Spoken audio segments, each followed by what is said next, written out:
नमस्कार दोस्तों, जय हिंद, वंदे मातरम। अपना सक्षम पॉइंट यूट्यूब चैनल पर एक बार फिर से आप सभी का हार्दिक स्वागत है। कल की क्लास में हमने स्कूल मैनेजमेंट को शुरू किया था। स्कूल मैनेजमेंट के 5 टॉपिक शैक्षिक प्रबंधन से संबंधित जो 5 टॉपिक कल हमने किए थे, आज हम इसी को आगे बढ़ाते हुए आज हम शैक्षिक परिदृश्य से संबंधित कुछ टॉपिक करने वाले हैं। शैक्षिक परिदृश्य से संबंधित, जिसके अंदर हम सबसे पहला जो टॉपिक है वो लेंगे राजस्थान में प्रारंभिक एवं माध्यमिक शिक्षा के संगठन और कार्य।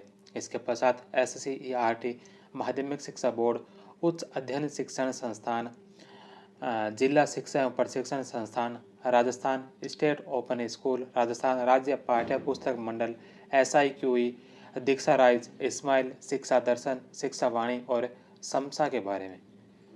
इन सभी टॉपिक्स को आज के इसमें समाप्त करेंगे। इसके पश्चात एक टॉपिक और बचेगा, वो रहेगा RT एक्ट 2009। RT एक्ट 2009 उसको हम फिर कल की क्लास में करने वाले हैं। तो बाकी आज के जो सभी टॉपिक आज की क्लास में राजस्थान में शैक्षिक परिदृश्य से संबंधित टॉपिक है, इनको हम करते हैं। जिसमें पहला टॉपिक हम शुरू करते हैं राजस्थान में प्रारंभिक एवं माध्यमिक शिक्षा के संगठन और कार्य।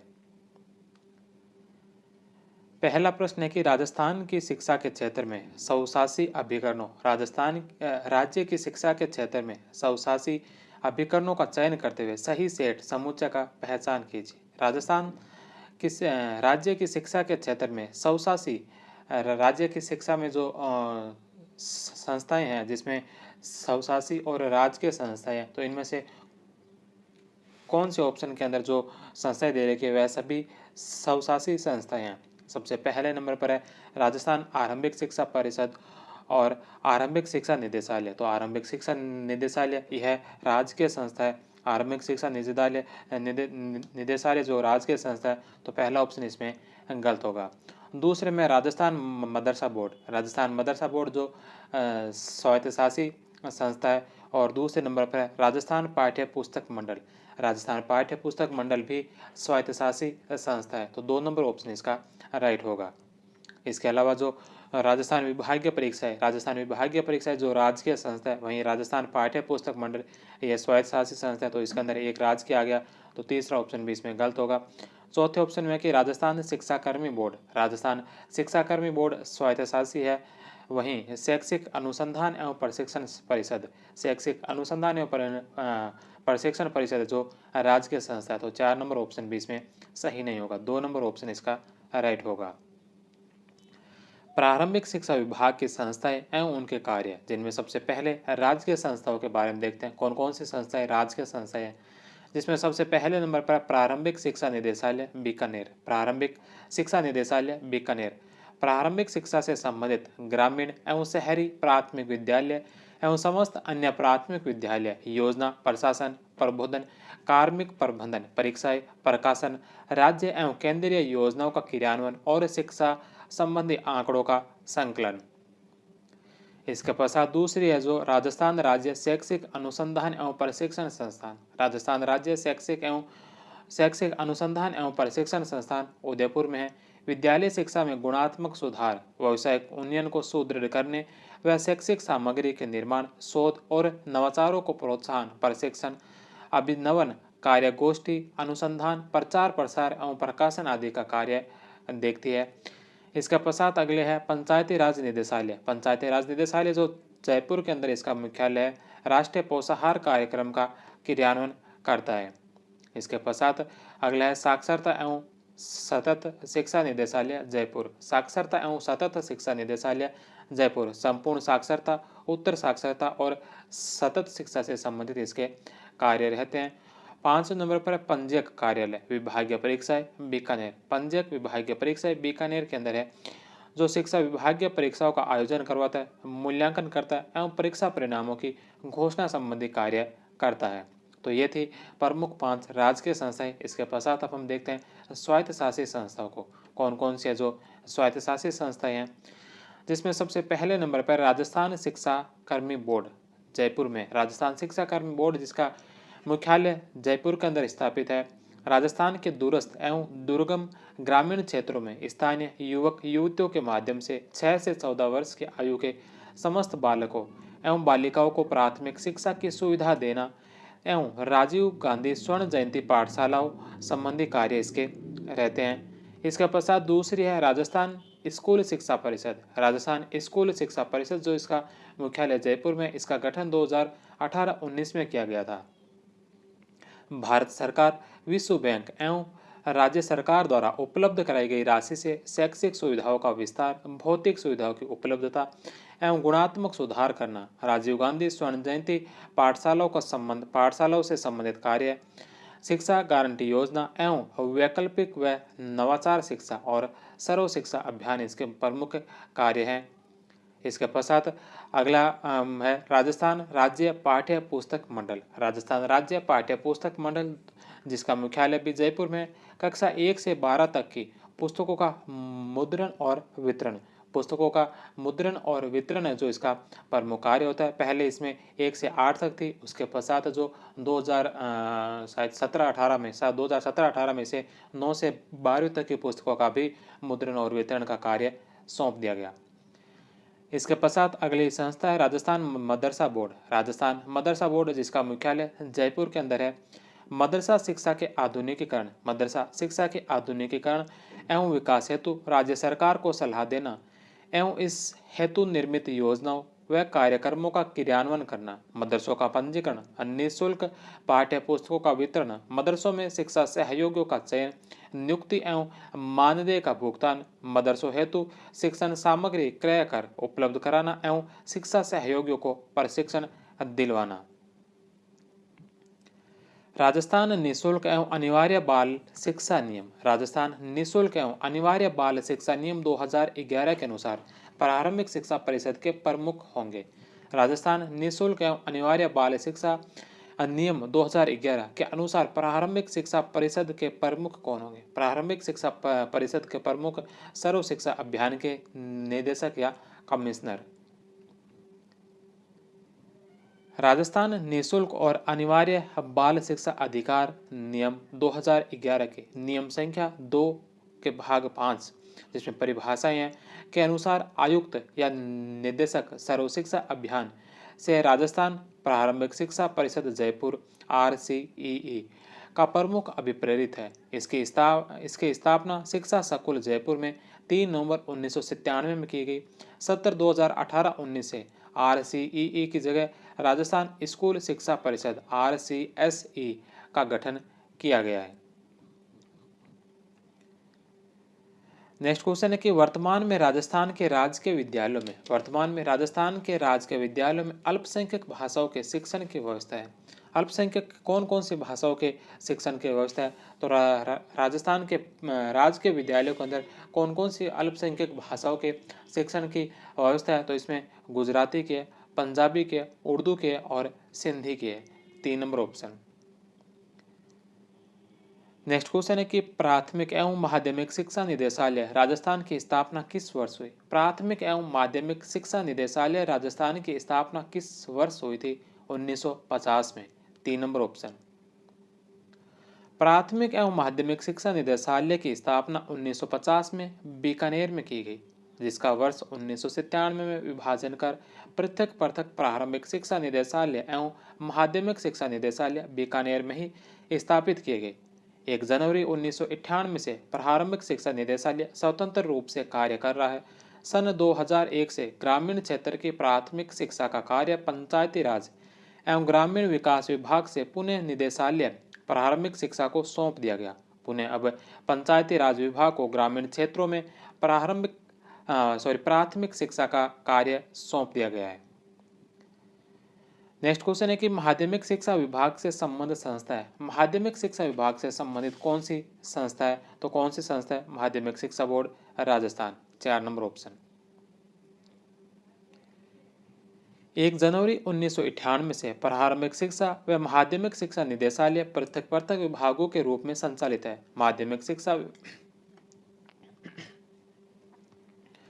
माध्यमिक शिक्षा विभाग के प्रमुख कार्य निम्नलिखित है, जिसमें शिक्षा नीति का निर्धारण एवं क्रियान्वयन, माध्यमिक शिक्षा विभाग में शैक्षिक प्रबंधन व प्रशासन का दायित्व, माध्यमिक शिक्षा का विस्तार, शिक्षक शिक्षा का सुदृढ़ीकरण एवं संचालन, भाषाओं को प्रोत्साहन, शैक्षिक गतिविधियों का विकास, शिक्षा पर धनराशि का नियोजन।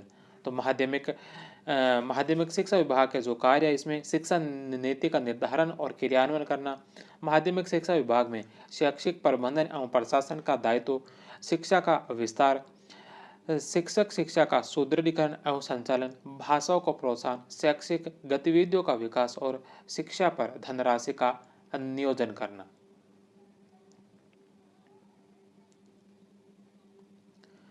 अगला प्रश्न है कि शिक्षा विभाग राजस्थान के महत्वपूर्ण आदेश, शिक्षा विभाग राजस्थान के महत्वपूर्ण आदेश या परिपत्र प्रकाशित होते हैं। शिक्षा विभाग राजस्थान के महत्वपूर्ण आदेश या परिपत्र कहाँ प्रकाशित होते हैं? सिविरा पत्रिका के अंदर, 1 नंबर ऑप्शन। अब इसके पश्चात दूसरा चैप्टर है राज्य शैक्षिक अनुसंधान एवं प्रशिक्षण परिषद। राज्य शैक्षिक अनुसंधान प्रशिक्षण एवं परिषद, SCERT या इसे RSCERT कहा जाता है। राजस्थान राज्य शैक्षिक अनुसंधान एवं प्रशिक्षण परिषद, SCERT। पहला प्रश्न है कि निम्नलिखित में से RSCERT के परिषद का प्रभाग नहीं है। RSCERT का प्रभाग इसमें से कौन सा नहीं है? जन सेवा संचार, शिक्षक शिक्षा प्रभाग, आयोजना प्रबंध एवं वित्त प्रभाग, शैक्षिक सर्वेक्षण एवं अनुसंधान एवं नीति परिप्रेक्ष्य। RSCERT के टोटल 6 विभाग है, जिसमें से जो एक विभाग अजमेर के अंदर स्थित है, बाकी 5 विभाग है जो उदयपुर में स्थित है। तो इसमें जो जन सेवा प्रभाग RSCERT का प्रभाग नहीं है। इसके अलावा शिक्षक शिक्षा प्रभाग है, आयोजना प्रबंध एवं वित्त प्रभाग है और शैक्षिक सर्वेक्षण अनुसंधान एवं नीति परिप्रेक्ष्य प्रभाग भी इसके RSCERT के प्रभाग है। तो 2, 3 और 4 सही है, 1 नंबर इसका गलत होगा। SCERT का शैक्षिक प्रौद्योगिकी प्रभाग अजमेर में स्थित है। शैक्षिक प्रौद्योगिकी जो प्रभाग है यह अजमेर में है, बाकी 5 है जो उदयपुर में है। राजस्थान राज्य शैक्षिक अनुसंधान एवं प्रशिक्षण परिषद के 6 प्रभाग निम्नलिखित है, जिनमें सबसे पहला पाठ्यचर्या पाठ्यपुस्तक सामग्री निर्माण एवं मूल्यांकन प्रभाग, पाठ्यचर्या पाठ्यपुस्तक सामग्री निर्माण एवं मूल्यांकन प्रभाग, शैक्षिक अनुसंधान सर्वेक्षण आकलन एवं नीति परिप्रेक्ष्य प्रभाग, शिक्षक शिक्षा प्रभाग, सेवारत प्रशिक्षण कार्यक्रम का आयोजन किया जाता है इसके द्वारा। सूचना एवं संचार प्रौद्योगिकी प्रभाग, सूचना एवं संचार प्रौद्योगिकी प्रभाग है, जिसमें जन संचार सेवा प्रभाग दे रखा था, जन संचार सेवा प्रभाग नहीं बल्कि सूचना एवं संचार प्रौद्योगिकी प्रभाग है, IT सेल, यह अजमेर के अंदर स्थित है।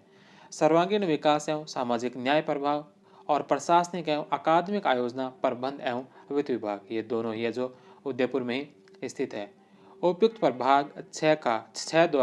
प्रभाग 6 द्वारा आयोजना प्रबंध प्रशासन वित्त संबंधी कार्य, प्रभाग 4 के द्वारा तकनीकी कार्य और शेष 4 प्रभागों के द्वारा निर्धारित कार्यक्रम की क्रियान्वित संबंधित कार्य किए जाते हैं। नेक्स्ट क्वेश्चन है कि RSCERT का कौन सा अनुभाग डाइट फैकल्टी के लिए सेवारत प्रशिक्षण कार्यक्रम का आयोजन करता है? कौन सा प्रभाग है जो सेवारत प्रशिक्षण कार्यक्रम का आयोजन करता है? सेवारत प्रशिक्षण कार्यक्रम का आयोजन कौन सा प्रभाग करता है? शिक्षक शिक्षा अनुभाग या शिक्षक शिक्षा प्रभाग, 3 नंबर ऑप्शन। SCERT राजस्थान की स्थापना कहाँ की गई? SCERT राजस्थान SCERT या RSCERT की स्थापना कहाँ पर की गई थी? तो इसकी स्थापना की गई थी उदयपुर में। उदयपुर में इसकी स्थापना की गई थी 1978 में। 1978 में इसकी स्थापना उदयपुर के अंदर की गई थी।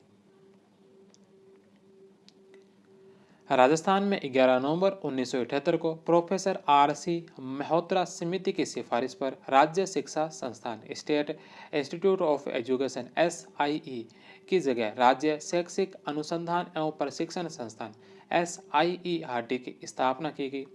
14 अगस्त 2018 को SIERT का पुनर्गठन कर इसका नाम राजस्थान राज्य शैक्षिक अनुसंधान एवं प्रशिक्षण संस्थान RSCERT Rajasthan state council of educational research and training कर इसे स्वायत्तशासी संस्था का दर्जा दिया गया है। नेक्स्ट क्वेश्चन है कि राजस्थान राज्य शैक्षिक अनुसंधान एवं प्रशिक्षण संस्थान, राजस्थान राज्य शैक्षिक अनुसंधान एवं प्रशिक्षण संस्थान SIERT जो अब RSCERT के नाम से जाना जाता है, की स्थापना किस दिन व किस वर्ष हुई थी? इसकी स्थापना कब हुई थी? तो इसकी स्थापना 11 नवंबर 1978 को।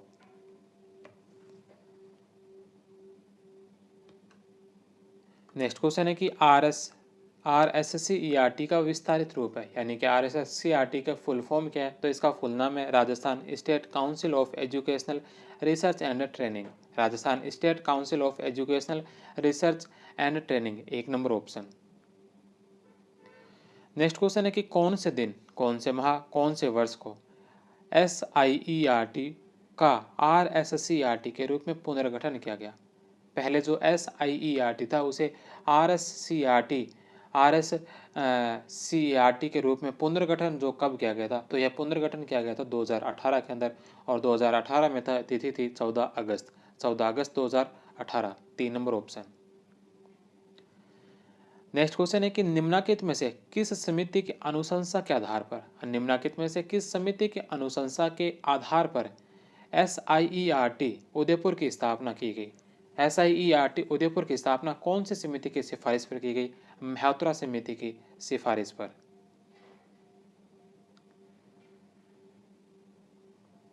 नेक्स्ट क्वेश्चन है कि राजस्थान में विद्यालय एवं अध्यापक शिक्षा के लिए, राजस्थान में विद्यालय एवं अध्यापक शिक्षा के लिए योजना निर्माण, क्रियान्वयन एवं मूल्यांकन के लिए सर्वोच्च शैक्षिक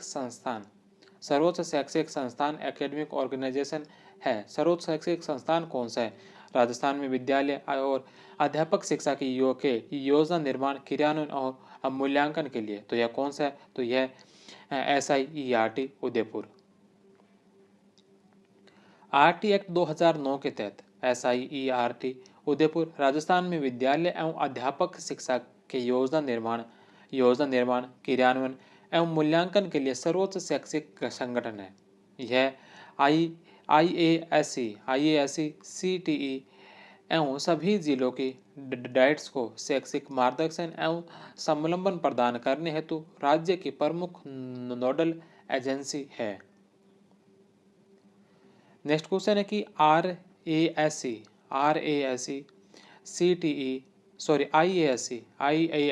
IASC जो BEd कॉलेज होती है, जो राजस्थान के अंदर 2 है, एक बीकानेर में, दूसरी अजमेर में।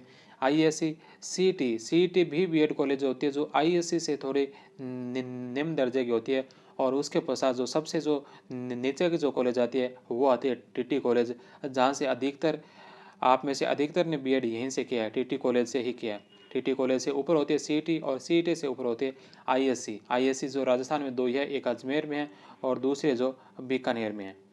तो IASC, CT एवं सभी जिलों की डाइट्स को शैक्षिक मार्गदर्शन एवं समलंबन प्रदान करने हेतु राज्य की नोडल एजेंसी कौन सी है? राज्य की नोडल एजेंसी, तो राज्य की नोडल एजेंसी है SIERT, 4 number option. Next question है कि प्रारंभिक स्तर के शिक्षकों को तैयार करने हेतु पाठ्यक्रम एवं पाठ्यपुस्तकें तैयार करने वाली नोडल संस्थान कौन सी है? प्रारंभिक स्तर के शिक्षकों को तैयार करने हेतु प्रारंभिक पाठ्यक्रम एवं पाठ्यपुस्तकें तैयार करने वाली नोडल संस्था कौन सी है? तो कौन सी संस्था? तो यह राजस्थान शैक्षिक शोध एवं प्रशिक्षण संस्थान, राजस्थान शैक्षिक शोध एवं प्रशिक्षण संस्थान, 3 नंबर ऑप्शन। नेक्स्ट क्वेश्चन है कि NCERT के समकक्ष राजस्थान में राज्य स्तरीय संस्था कौन सी है? NCERT के समकक्ष जो राजस्थान के राज्य स्तरीय संस्था कौन सी है? तो जो सेंटर में NCERT का स्थान है, वहीं राज्य में जो स्थान SCERT का है, 3 नंबर ऑप्शन। नेक्स्ट क्वेश्चन है कि निम्नलिखित में से कौन सा विभाग SIERT उदयपुर में नहीं है? कौन सा विभाग है जो SIERT उदयपुर के अंदर नहीं है? इसके अंदर अध्यापक शिक्षा विभाग है, विज्ञान एवं गणित विभाग है, पाठ्यक्रम एवं मूल्यांकन विभाग है, स्त्री अध्ययन विभाग इसके अंदर नहीं है। तो 4 नंबर ऑप्शन इसका राइट आंसर होगा। RSCERT के रूप में कर्मोन्नत होने से पूर्व SIERT 9 विभागों में विभक्त था। इसका शैक्षिक प्रौद्योगिकी प्रभाग अजमेर में तथा शेष 8 विभाग उदयपुर परिसर में स्थित थे, जो निम्न है: मानविकी एवं समाज विज्ञान विभाग, शैक्षिक आयोजना एवं प्रशासन विभाग, विज्ञान एवं गणित विभाग, मनोवैज्ञानिक आधार एवं व्यावसायिक शिक्षा विभाग, शैक्षिक अनुसंधान एवं प्रसार सेवा विभाग, अध्यापक शिक्षा विभाग अनौपचारिक एवं वंचित वर्ग शिक्षा विभाग, पाठ्यक्रम एवं मूल्यांकन विभाग। नेक्स्ट क्वेश्चन है कि SCERT का कौन सा प्रभाग अजमेर में स्थित है? अजमेर में इसका कौन सा प्रभाग स्थित है? तो अजमेर में इसका शैक्षिक प्रौद्योगिकी एवं IT विभाग है जो अजमेर में स्थित है। इसके पश्चात अब तीसरा चैप्टर हम देखते हैं BSER माध्यमिक शिक्षा board, board of secondary education Rajasthan. Rajasthan माध्यमिक शिक्षा बोर्ड की स्थापना सन 1957 के दिसंबर माह में किस शहर में हुई थी? राजस्थान माध्यमिक शिक्षा बोर्ड की स्थापना जो की गई थी 1957 के अंदर की गई थी, दिसंबर 1957 में। यह कहाँ पर की गई थी? तो जो इसकी स्थापना हुई थी, स्थापना जयपुर में हुई थी। स्थापना 1957 में जयपुर में हुई थी। इसके पश्चात 1961 के अंदर 1961 में जो इसे जयपुर से अजमेर ट्रांसफ़र किया गया था। तो स्थापना इसके जयपुर में हुई थी और अगले 4 साल के बाद 1961 के अंदर इसे अजमेर ट्रांसफ़र कर दिया गया था। माध्यमिक शिक्षा आयोग, माध्यमिक शिक्षा आयोग की अनुशंसा अनुसार माध्यमिक शिक्षा अधिनियम 1957 के तहत राज्य सरकार के द्वारा 1 अगस्त 1957 को माध्यमिक शिक्षा बोर्ड की स्थापना राजधानी जयपुर में एक नियमित निकाय के रूप में की गई। 1961 में इसे अजमेर में स्थानांतरित कर दिया गया था। नेक्स्ट क्वेश्चन है कि राजस्थान माध्यमिक शिक्षा बोर्ड के संगठनात्मक ढांचे में, राजस्थान माध्यमिक शिक्षा बोर्ड के संगठनात्मक ढांचे में राज्य सरकार द्वारा नामित सदस्यों की संख्या कितनी है?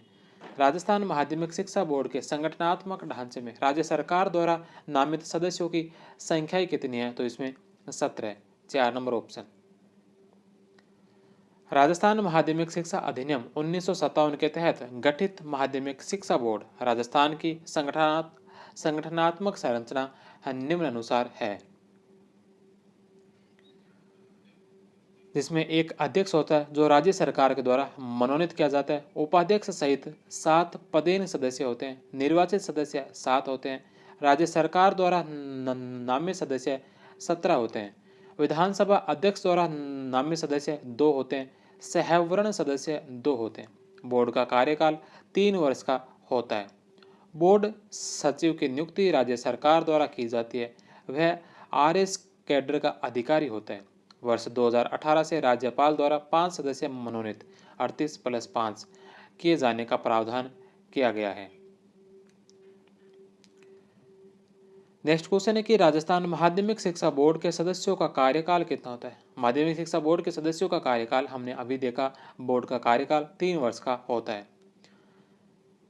नेक्स्ट क्वेश्चन है कि कौन सा माध्यमिक शिक्षा बोर्ड, कौन सा कार्य माध्यमिक शिक्षा बोर्ड राजस्थान का नहीं है? माध्यमिक शिक्षा बोर्ड राजस्थान का कार्य कौन सा नहीं है? पहला, माध्यमिक एवं उच्च माध्यमिक कक्षाओं की वार्षिक परीक्षा का आयोजन करवाना। माध्यमिक एवं उच्च माध्यमिक कक्षाओं की वार्षिक परीक्षा का आयोजन करवाना। कक्षा 9 से 12 के लिए पाठ्यक्रम विकसित करना। संबद्ध विद्यालयों को मान्यता प्रदान करना तथा उनका निरीक्षण करना।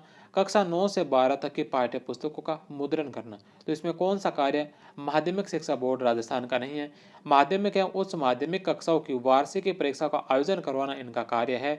कक्षा 9 से 12 तक के पाठ्यक्रम विकसित करना यानी कि पाठ्यक्रम निर्माण करना भी कार्य इन्हीं का है।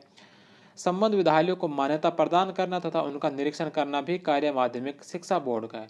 कक्षा 9 से 12 की पाठ्य पुस्तकों का मुद्रण, पाठ्य पुस्तकों का मुद्रण और पाठ्य पुस्तकों का वितरण, ये दोनों ही कार्य जो माध्यमिक शिक्षा बोर्ड के नहीं, पाठ्य पुस्तकों का मुद्रण और पाठ्य पुस्तकों का जो वितरण का जो कार्य ये RSTB का है, Rajasthan state text board, Rajasthan पाठ्य पुस्तक मंडल। तो पाठ्य पुस्तक मंडल का है ये पाठ्य पुस्तकों का निर्माण करना, मुद्रण करना और उन्हें वितरण करना। तो 4 नंबर ऑप्शन इसका राइट आंसर होगा। माध्यमिक शिक्षा बोर्ड के कार्यों में माध्यमिक एवं उच्च माध्यमिक कक्षाओं के पाठ्यक्रम का निर्धारण, संबद्ध विद्यालयों को मान्यता प्रदान करना, उनका निरीक्षण करना, छात्रवृत्ति, राज्य प्रतिभा खोज परीक्षा, राष्ट्रीय प्रतिभा खोज परीक्षा, मेरिट छात्रवृत्ति संबंधी कार्य तथा परीक्षाओं का आयोजन करता है। बोर्ड अध्यापकों के व्यावसायिक उन्नयन हेतु सृजनात्मक प्रतियोगिताओं यथा पत्र वाचन प्रतियोगिता, अध्यापक प्रतियोगिता तथा लेख प्रतियोगिता आदि का आयोजन करता है। नेक्स्ट क्वेश्चन है कि राजस्थान माध्यमिक शिक्षा बोर्ड अजमेर, राजस्थान माध्यमिक शिक्षा बोर्ड अजमेर द्वारा अध्यापकों के लिए निम्न में से कौन सी प्रतियोगिता का आयोजन किया जाता है। माध्यमिक शिक्षा बोर्ड के द्वारा अध्यापकों के लिए जो कौन सी प्रतियोगिता का आयोजन करता है, अध्यापन प्रतियोगिता या शिक्षण प्रतियोगिता। 4 नंबर ऑप्शन। नेक्स्ट क्वेश्चन है कि वर्ष 2017 से माध्यमिक शिक्षा बोर्ड द्वारा कौन से पुरस्कार प्रारंभ किए गए। 2017 से माध्यमिक शिक्षा बोर्ड के द्वारा कौन से पुरस्कार प्रारंभ किए गए।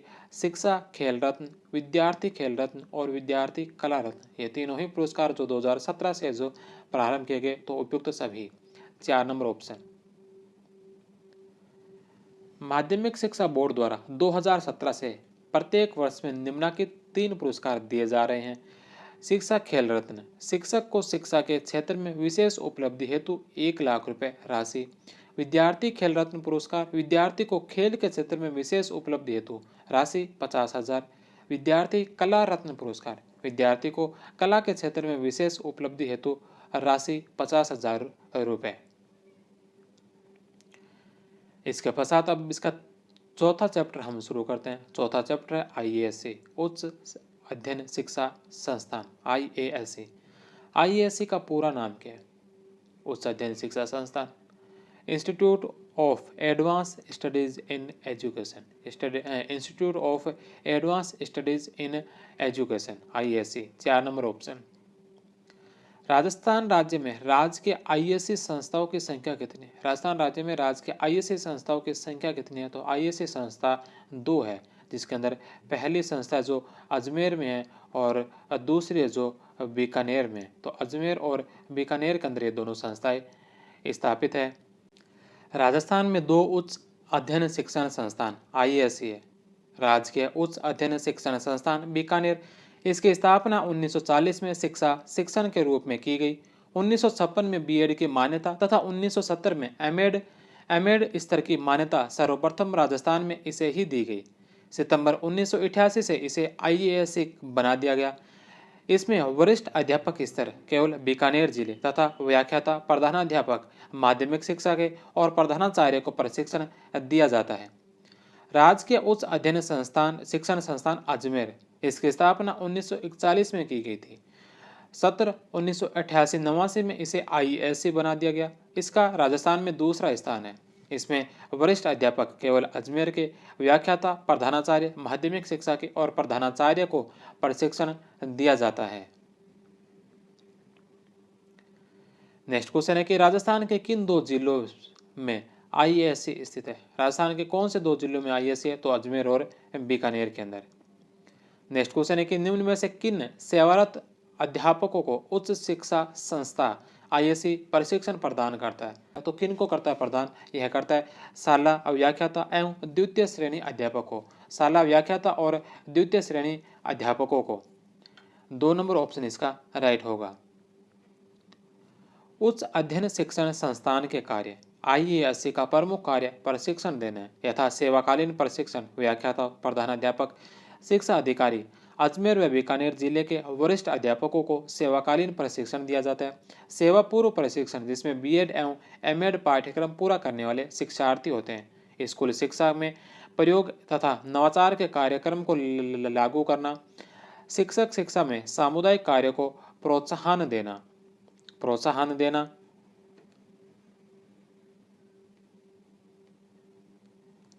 शिक्षक शिक्षा में मार्गदर्शक कार्यक्रम का संचालन करना। प्राथमिक शिक्षकों को तैयार करने के लिए प्राथमिक शिक्षक शिक्षा के कार्यक्रम को संगठित करना। शैक्षिक तकनीकी क्षेत्र में सॉफ्टवेयर जैसे संबंधित प्रशिक्षण कार्यक्रम का संगठन करना। व्यावसायिक संस्थाओं को सहायता देना। जिला शिक्षा एवं प्रशिक्षण संस्थान एवं शिक्षण शिक्षा के कॉलेजों CTE को अकादमिक निर्देशन देना। शिक्षा में MAd, MPhil तथा PhD कार्यक्रमों को चलाना।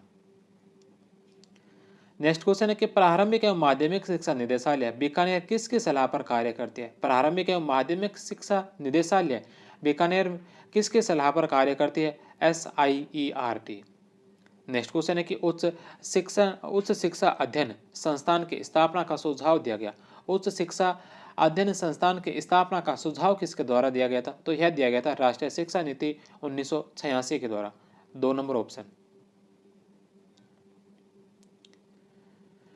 अब इसके पश्चात अगला पांचवा चैप्टर जिसके अंदर हम पढ़ेंगे जिला शिक्षा एवं प्रशिक्षण संस्थान, diet, district institute of education and training. किस वर्ष राजस्थान के 14 जिलों के प्रथम चरण के अंतर्गत डाइट की स्थापना की गई? किस वर्ष राजस्थान के 14 जिलों के प्रथम चरण के अंतर्गत डाइट की स्थापना की गई थी? जून 1995। 1 नंबर ऑप्शन। राष्ट्रीय शिक्षा नीति 1986 के अंतर्गत शिक्षा में गुणात्मक अभिवृद्धि करने हेतु केंद्रीय परिवर्तित योजना के तहत जिला स्तर पर 1988 में सत्र 1987-88 डाइट की स्थापना की गई। जून 1995 में राजस्थान को 7 एजुकेशन जोन में बांटकर प्रत्येक जोन में दो डाइट की स्थापना की गई, अर्थात 14 जिलों में डाइट की स्थापना की गई। वर्तमान में राजस्थान के सभी जिलों में डाइट संचालित है। डाइट का संबंध राज्य स्तर पर SIERT और प्रौढ़ शिक्षा निदेशालय से होता है, जबकि राष्ट्रीय स्तर पर NCERT एवं न्यूपा से होता है। जिला शिक्षा एवं प्रशिक्षण संस्थान डाइट में प्राथमिक, उच्च प्राथमिक स्तर के विद्यालयों के शिक्षकों को अनुपयोगी एवं अल्पव्ययी साधन से निर्मित अधिगम सामग्री के लिए, शैक्षिक नवीन आयामों एवं नवाचारों की जानकारी के लिए, विभिन्न विषयों से संबंधित नवीन तथ्यों, परत्यों, नियमों एवं सिद्धांतों से अवगत कराने के लिए प्रशिक्षण दिया जाता है। नेक्स्ट क्वेश्चन है कि SIERT उदयपुर द्वारा लिए गए डाइट रैंकिंग 2017 के अनुसार निम्न में से कौन सा डाइट प्रथम स्थान पर है? SIERT उदयपुर द्वारा लिए गए डाइट रैंकिंग 2017 के अनुसार निम्न में से कौन सा डाइट है जो प्रथम स्थान पर है? कौन सा डाइट प्रथम स्थान पर है? तो Nagaur. 4 number option. RSCRT Udaipur द्वारा वर्ष 2024 की नवीनतम डाइट्स रैंकिंग में प्रथम स्थान पर चूरू, स्कोर 49.70 है। इसके अलावा दूसरा भरतपुर में जिसका स्कोर है 49.04। तीसरा स्थान कोटा का जिसका स्कोर है 47.01 रहा है। नेक्स्ट क्वेश्चन है कि डाइट द्वारा आरंभ में कौन से स्तर की शिक्षा के लिए कार्य आरंभ किया गया? डाइट के द्वारा आरंभ में कौन से स्तर की शिक्षा के लिए कार्य आरंभ किया गया था? प्राथमिक शिक्षा के लिए। 1 नंबर ऑप्शन। इस संस्था का मुख्य उद्देश्य सेवारत, सेवा पूर्व, प्रशिक्षण, औपचारिक एवं प्रौढ़ शिक्षा के कार्यक्रमों में लगे कार्यकर्ताओं की शिक्षा व्यवस्था करना, डाइट शिक्षा के नए कार्यक्रमों में शिक्षा की अनवर्त शिक्षा को नई दिशा देकर आगे बढ़ाने का कार्य करती है। इसके अलावा प्राथमिक, सेवा पूर्व एवं सेवारत शिक्षकों के लिए प्रशिक्षण की व्यवस्था, औपचारिकतर और प्रौढ़ शिक्षा के अनुदेशकों एवं पर्यवेक्षकों के लिए सतत शिक्षा की व्यवस्था, शिक्षण सामग्री का निर्माण, शैक्षिक प्रौद्योगिकी तथा शैक्षिक प्रयोग तथा क्रियात्मक अनुसंधान करती है।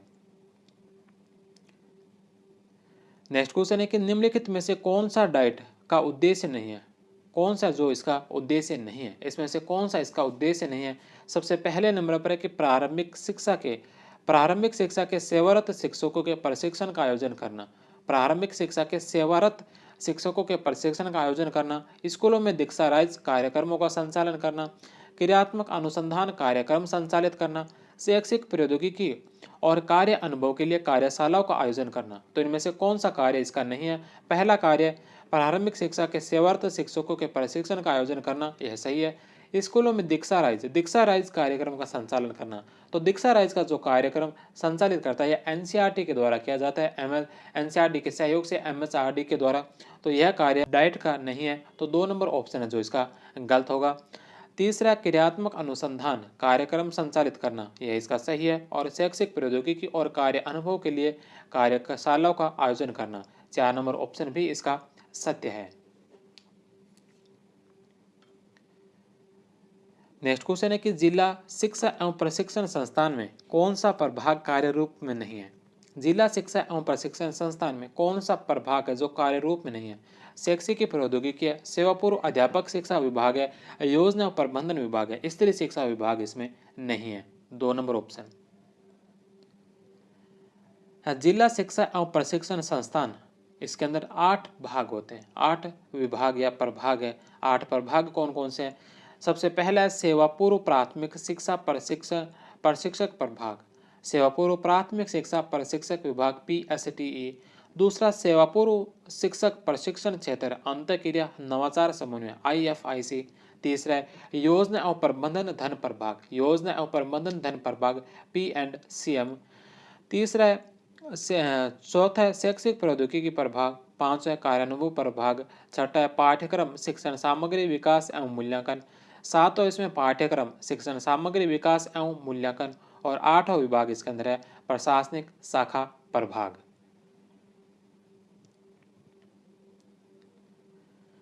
नेक्स्ट क्वेश्चन है कि राजस्थान राज्य में वर्तमान में कितनी डाइट है। राजस्थान राज्य में वर्तमान में कितनी डाइट है, तो वर्तमान में जो 33 डाइट है, तो 4 नंबर ऑप्शन इसका राइट होगा। डाइट संस्थाओं की नोडल एजेंसी है, डाइट संस्थाओं की नोडल एजेंसी कौन सी है, डाइट संस्थाओं की नोडल एजेंसी कौन सी है, तो इसकी जो नोडल एजेंसी है वो है SCERT, 2 नंबर ऑप्शन। इसके पश्चात अगला 6 number chapter Rajasthan state open school RSOS, Rajasthan state open school. Rajasthan state open school द्वारा कक्षा 10 एवं 12 में निर्धारित विषयों में से कितने विषयों के चयन की सुविधा है। स्टेट ओपन स्कूल जो कक्षा 10 और कक्षा 12वीं के जो एग्ज़ाम करवाते हैं, इसके अंदर विषय जो सेलेक्ट करने हैं, इनमें बहुत सारे विषय की लिस्ट है, इनमें से कितने विषय सेलेक्ट कर सकते हैं, तो 5, 2 नंबर ऑप्शन। राजस्थान सरकार के द्वारा किस वर्ष राजस्थान स्टेट ओपन स्कूल की स्थापना की गई। राजस्थान सरकार के द्वारा कौन से वर्ष जो स्टेट ओपन स्कूल की स्थापना की गई थी, तो स्टेट ओपन स्कूल की जो स्थापना की गई थी, यह स्थापना की गई थी 2005 के अंदर, 2005, 3 number option. Rajasthan state open school, Rajasthan state open school, Rajasthan state school open school Rajasthan संस्था रजिस्ट्रेशन 1958 के तहत पंजीकृत है, जिसकी स्थापना 21 मार्च 2005 को जयपुर में की गई। सबके लिए शिक्षा। राजस्थान स्टेट ओपन स्कूल का मूल उद्देश्य है जो बालक बालिका किसी न किसी कारण से विद्यालय जाने में असमर्थ है या नहीं जा पाए, उन्हें पत्राचार के माध्यम से घर बैठे ही शिक्षा प्रदान करने हेतु ओपन स्कूल की स्थापना हुई। स्टेट ओपन स्कूल की 10वीं व 12वीं परीक्षा हेतु न्यूनतम आयु क्रमशः 14 व 15 वर्ष है। इस आयु का कोई भी व्यक्ति पंजीकरण करवा सकता है। आयु की अधिकतम कोई सीमा निर्धारित नहीं है। पंजीकरण राज्य भर के 555 संदर्भ केंद्रों पर करवाया जाता है। नेक्स्ट क्वेश्चन है कि राजस्थान राज्य खुला विद्यालय या राजस्थान स्टेट ओपन स्कूल किस अधिनियम के अंतर्गत स्थापित किया गया। कौन से अधिनियम के अंतर्गत स्थापित किया गया था, तो राजस्थान संस्था पंजीकरण अधिनियम 1958 के अंतर्गत, 2 नंबर ऑप्शन।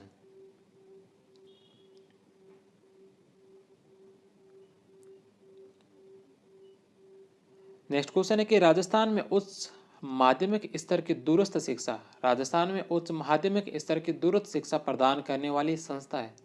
राजस्थान में उच्च माध्यमिक स्तर की दूरस्थ शिक्षा प्रदान करने वाली संस्था कौन सी है, Rajasthan state open school, 2 number option. शिक्षा के क्षेत्र एकलव्य पुरस्कार और मीरा पुरस्कार किसके द्वारा प्रदान किए जाते हैं। शिक्षा के क्षेत्र में एकलव्य पुरस्कार और मीरा पुरस्कार किसके द्वारा प्रदान किए जाते हैं, तो यह किए जाते हैं Rajasthan state open school Jaipur के द्वारा।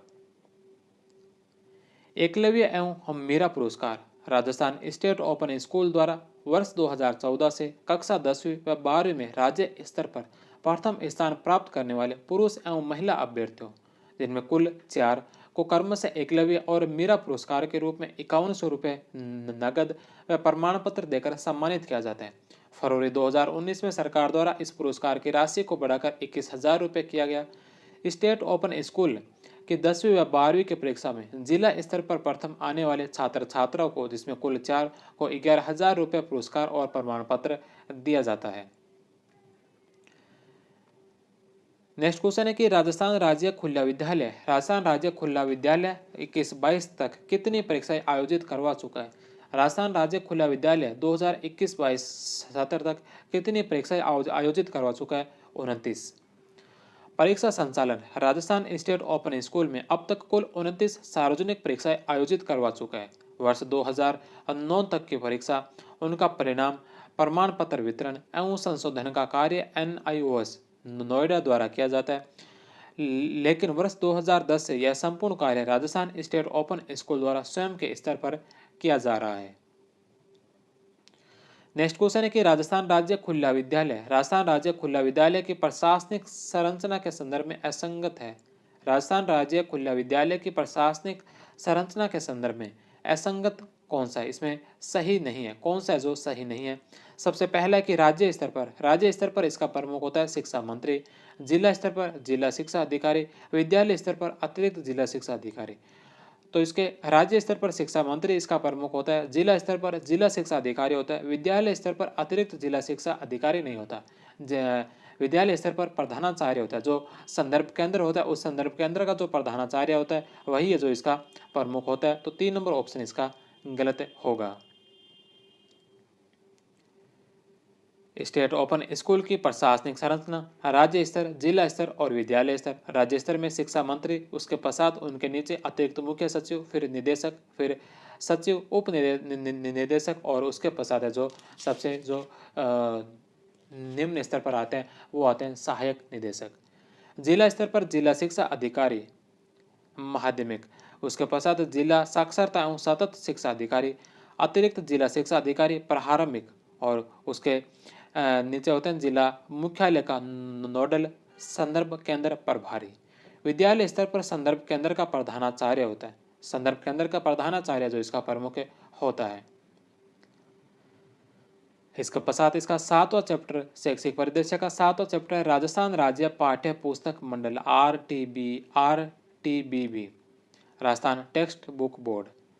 राजस्थान राज्य पाठ्य पुस्तक बोर्ड औपचारिक रूप से कब अस्तित्व में आया? राजस्थान राज्य पाठ्य पुस्तक बोर्ड औपचारिक रूप से कब अस्तित्व में आया था?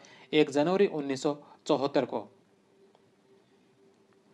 कक्षा 1 से 8 तक के बालकों को अध्ययन हेतु सुरुचिपूर्ण, आकर्षक एवं उन्नत सामग्री से युक्त पाठ्य पुस्तकें उचित मूल्य पर उपलब्ध करवाने हेतु राजस्थान संस्था पंजीकरण अधिनियम 1958 के अंतर्गत राजस्थान राज्य पाठ्य पुस्तक मंडल स्थापित किया गया 29 दिसंबर 1973 को, जिसे 1 जनवरी 1974 को स्वायत्तशासी संस्था बनाया गया। इसकी शासी परिषद का अध्यक्ष शिक्षा मंत्री होता है। इसका मुख्यालय जहलाना डूंगरी जयपुर में स्थित है। पाठ्यपुस्तक मंडल का मुख्य उद्देश्य राजकीय एवं राजस्थान सरकार से संबद्ध विद्यालयों में अध्ययनरत कक्षा 1 से 8 के विद्यार्थियों के अध्ययन के लिए राज्य सरकार द्वारा अनुमोदित पाठ्यपुस्तकों का मुद्रण एवं वितरण करना। पहले कक्षा 1 से 8 तक के विद्यार्थियों के पाठ्यपुस्तकों का मुद्रण एवं वितरण करता था। राज्य सरकार के आदेश क्रमांक P8 एजुकेशन, ये आदेश का क्रमांक दे रखा है। इनके तहत 27/9/2010 के द्वारा कक्षा 9 से 12 तक की पाठ्यपुस्तकों के मुद्रण और वितरण का कार्य भी राजस्थान पाठ्यपुस्तक मंडल को दिया गया है। पहले कक्षा 1 से 8 तक की पाठ्यपुस्तकों का मुद्रण करता था और उनका वितरण करता था। अब यह जो कक्षा 1 से लेकर 12 तक की पाठ्यपुस्तकों का मुद्रण और वितरण करता है। नेक्स्ट क्वेश्चन है कि राजस्थान पाठ्यपुस्तक मंडल के अध्यक्ष कौन होते हैं? राजस्थान पाठ्यपुस्तक मंडल के अध्यक्ष कौन होते हैं? तो इसके अध्यक्ष होते हैं राजस्थान सरकार के जो शिक्षा मंत्री होते हैं, वह शिक्षा मंत्री इस राजस्थान राज्य पाठ्यपुस्तक मंडल के अध्यक्ष होते हैं। 4 नंबर ऑप्शन। कौन सी कक्षाओं के पाठ्यपुस्तक के मुद्रण एवं वितरण का कार्य राजस्थान राज्य पाठ्यपुस्तक मंडल द्वारा किया जाता है? कौन सी कक्षाओं के पाठ्यपुस्तक के मुद्रण एवं वितरण का कार्य राजस्थान राज्य पाठ्यपुस्तक मंडल के द्वारा किया जाता है? कौन सी कक्षाओं के पाठ्यपुस्तक के मुद्रण एवं वितरण का कार्य राजस्थान राज्य पाठ्यपुस्तक मंडल के द्वारा किया जाता है? कक्षा 1 से लेकर 12 तक की। नेक्स्ट क्वेश्चन है कि राजस्थान राज्य पाठ्यपुस्तक मंडल का कार्य नहीं है। कौन सा जो राजस्थान राज्य पाठ्यपुस्तक मंडल का कार्य नहीं है? पहला, प्रारंभिक एवं माध्यमिक कक्षाओं के पाठ्यक्रम का निर्माण, न हानि न लाभ, नो प्रॉफिट नो लॉस के आधार पर निर्धारित मूल्य पर पुस्तकें उपलब्ध करवाना, शिक्षक संदर्शिकाएं प्रकाशित करवाना। उपयुक्त में से कोई नहीं। तो कौन सा कार्य पाठ्यपुस्तक मंडल का नहीं है? प्रारंभिक एवं माध्यमिक कक्षाएं और माध्यमिक कक्षाओं के पाठ्यक्रम का निर्माण करना इनका कार्य नहीं होता। इनका कार्य होता है पाठ्यपुस्तकों का मुद्रण करना और इन पाठ्यपुस्तकों का जो वितरण करना, निर्माण करना इनका कार्य नहीं है। इसलिए 1 नंबर ऑप्शन इसका गलत होगा। न हानि न लाभ के आधार पर निर्धारित मूल्य पर पुस्तकें उपलब्ध करवाना और शिक्षक संदर्शिकाएं प्रकाशित करवाना। तो 2 और 3 इसके सही है। पहला ऑप्शन इसका गलत होगा। मंडल के प्रमुख कार्य। मुख्य कार्यों में है प्रारंभिक एवं प्राथमिक एवं उच्च प्राथमिक विद्यालयों में अध्ययन अध्यापन के लिए राज्य सरकार द्वारा अभिस्तावित तथा अनुमोदित पाठ्यपुस्तकों एवं अन्य शैक्षिक साहित्य का लेखन, संपादन, प्रकाशन, विक्रय एवं वितरण करना। पाठ्यपुस्तकों के निर्माण, मूल्यांकन, वितरण आदि क्षेत्रों में अनुसंधान कार्य को प्रोत्साहन करना।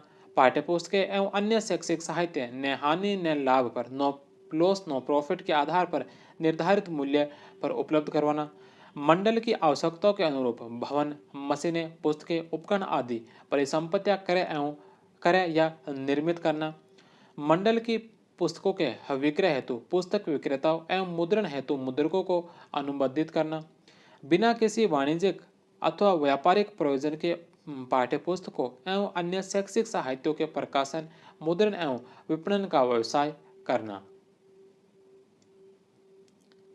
इसके अलावा मंडल की पाठ्यपुस्तकों के लेखन, मूल्यांकन, अभिचित्रांकन, समीक्षा आदि कार्यों के लिए सुयोग्य लेखकों, समीक्षकों एवं चित्रकारों को अनुबंधित करना। मंडल की आवश्यकता अनुसार सहायता, दान, उदार रहन आदि विभिन्न तरीकों से धन की व्यवस्था करना तथा अधिशेष राशि का उचित ढंग से निवेश या विनियोजन करना। मंडल के कार्यकलाप हेतु आवश्यक संख्या में कार्मिकों की नियुक्ति करना तथा उनके कल्याण के लिए आवश्यक व्यवस्था करना। राज्य सरकार के द्वारा निर्देशित अन्य कार्य एवं सौंपे गए दायित्वों का निर्वहन करना। तो ये इसके प्रमुख कार्य रहे हैं। अगला प्रश्न है कि निम्नलिखित में से कौन से स्तर हेतु राजस्थान राज्य पाठ्य पुस्तक बोर्ड विद्यालय पुस्तकों के उन्नयन हेतु अनुसंधान का कार्य करती है। राजस्थान पाठ्य पुस्तक बोर्ड है जो विद्यालय पुस्तकों के उन्नयन हेतु अनुसंधान का कार्य कौन से स्तर पर करती है? माध्यमिक, प्राथमिक एवं माध्यमिक स्तर, प्राथमिक एवं उच्च प्राथमिक स्तर, माध्यमिक स्तर या फिर उच्च माध्यमिक स्तर। तो इसके अंदर आरपीएससी ने जो इसका आंसर माना, ये माना कि अनुसंधान कार्य जो एससीईआरटी उदयपुर के द्वारा किया जाता है, अनुसंधान कार्य एससीईआरटी उदयपुर के द्वारा किया जाता है, यह बिल्कुल सही है। लेकिन पुस्तकों के उन्नयन हेतु अनुसंधान कार्य राजस्थान राज्य पाठ्य पुस्तक बोर्ड के द्वारा भी किया जाता है, लेकिन आरपीएससी ने इसे एससीईआरटी उदयपुर मानना होगा, इसलिए प्रश्न को डिलीट किया गया था। इसके पश्चात अगला चैप्टर SIQE का गुणवत्ता शिक्षा के लिए राज्य पहल। गुणवत्ता शिक्षा के लिए राज्य पहल SIQE का पूरा नाम क्या है? SIQE का पूरा नाम state initiative for quality education. State initiative for quality education जो SIQE का पूरा नाम है। 3 नंबर ऑप्शन इसका राइट आंसर होगा।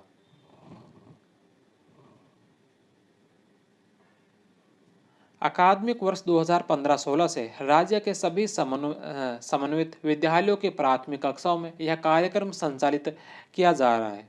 इस कार्यक्रम को शुरू करने के लिए अप्रैल 2015 में एक MOU गुणवत्ता शिक्षा के लिए राज्य सरकार की पहल SIQE state initiative for quality education, Rajasthan माध्यमिक शिक्षा परिषद, माध्यमिक शिक्षा निदेशालय बीकानेर, SIERT उदयपुर, यूनिसेफ और बौद्ध शिक्षा समिति जयपुर के मध्य यह MOU होया था।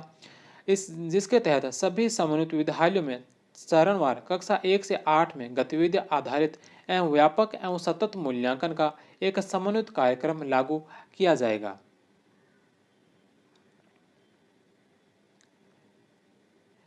यह इस कार्यक्रम का ध्येय वाक्य था कि सब बच्चे सीख सकते हैं और सभी शिक्षक पढ़ा सकते हैं। सब बच्चे सीख सकते हैं और सभी शिक्षक जो पढ़ा सकते हैं।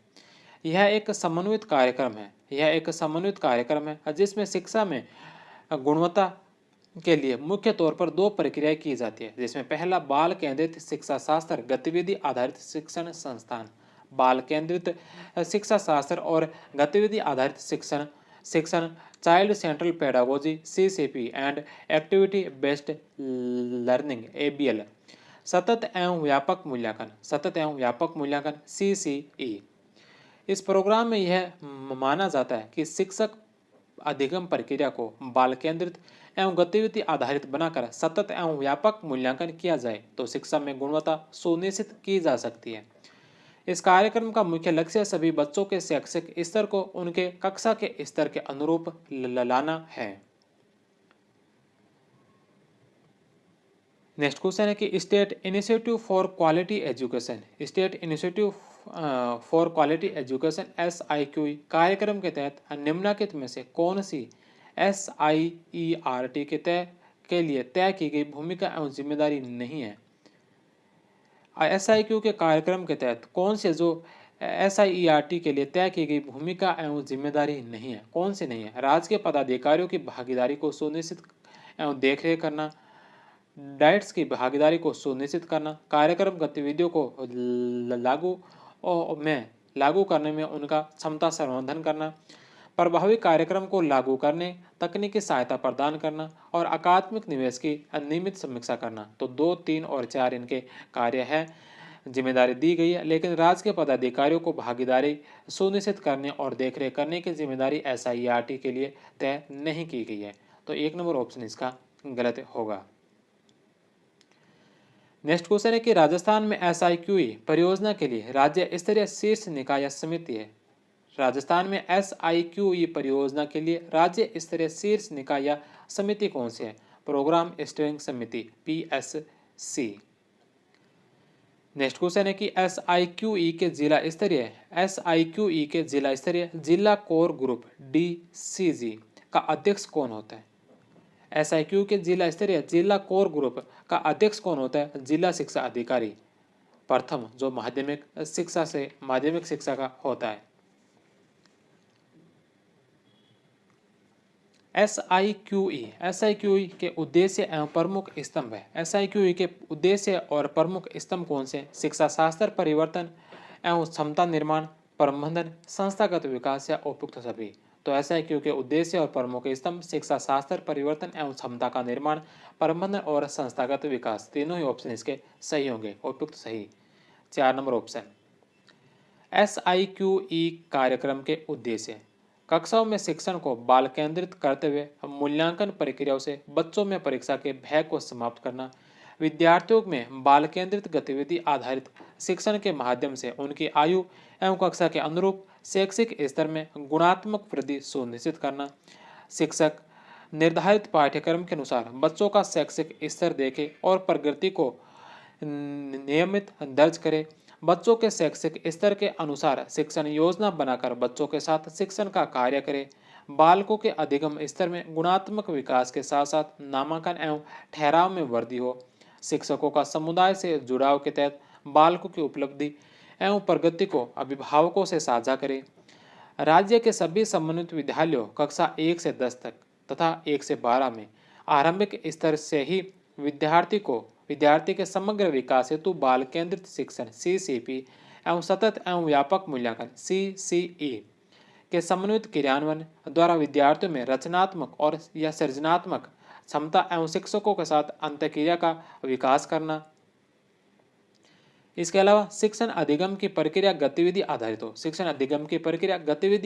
हो, संस्था प्रधान या शिक्षक इसमें मददकर्ता की भूमिका में रहे, राज्य से संबंधित विद्यालयों में संस्था प्रधानों शिक्षकों की नेतृत्व क्षमता एवं शैक्षणिक क्षमता को सुदृढ़ करते हुए संबंधित शैक्षिक विकास को सुनिश्चित करना, प्रत्येक बच्चे को सीखने के पर्याप्त अवसर उपलब्ध करवाए, उनका सतत मूल्यांकन कर निरंतर सुधार हेतु प्रयास किया जाए, जिलों के अन्य विद्यालयों के समर्थन एवं सम्मेलन हेतु इन समन्वित विद्यालयों को संदर्भ विद्यालय के रूप में प्रभावी रूप से विकसित करना, प्रत्येक संबंधित विद्यालय में सशक्त नेतृत्व क्षमता को उभार कर सेंटर ऑफ एक्सीलेंस की स्थापना करना, प्रत्येक संबंधित विद्यालय में सशक्त नेतृत्व क्षमता को उभार कर सेंटर ऑफ एक्सीलेंस की स्थापना करना।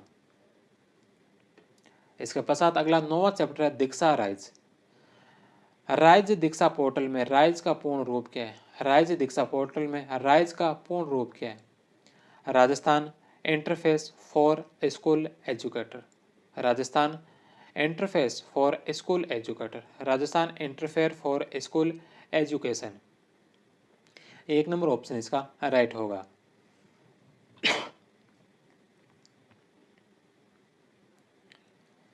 दीक्षा राइज का पूरा नाम digital interface for knowledge sharing Rajasthan interface for school educators है।